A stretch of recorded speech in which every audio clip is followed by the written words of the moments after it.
Music by PY music Darbhanga. Singing by Raman ji Yadav.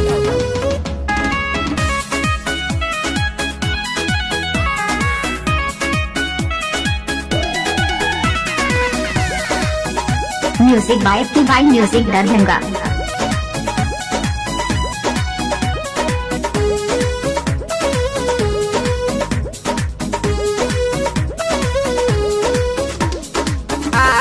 भाई सुन happy new year, happy new year, happy new year. Party में चलत मुर्गा beer, मुर्गा बियर, मुर्गा बियर। और डीजे वाला वॉल्यूम बढ़ा दहन, आई छौरी के डीजे पर नचा दहन।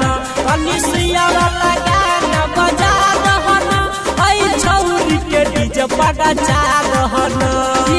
पूजा पूजा है बीच में नहीं बोलना है, अभी गाना खत्म नहीं हुआ है।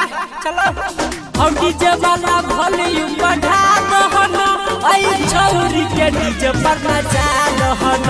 कनिसिया वाला गाना बजा दहन, आई छौरी के डीजे पर नचा दहन।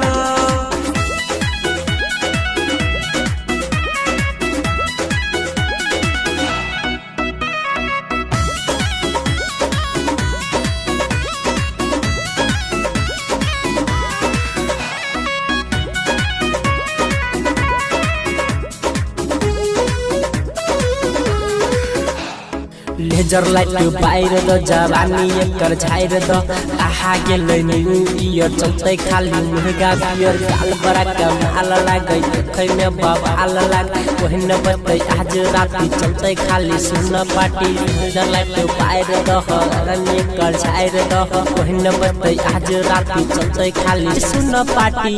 आगा बाबू ये कोड कंपनी का गाना बज रहा है, VMP म्यूजिक से बजा दे VMP से। हम डीजे वाला वॉल्यूम बढ़ा दहन, आई छौरी के डीजे पर नचा दहन।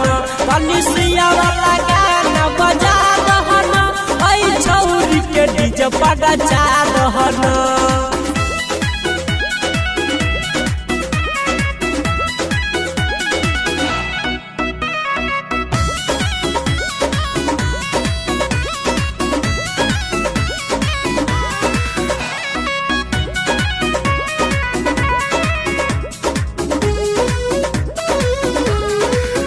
नया नया साल रे भाई, नया नया माल यार भाई, नया नया माल।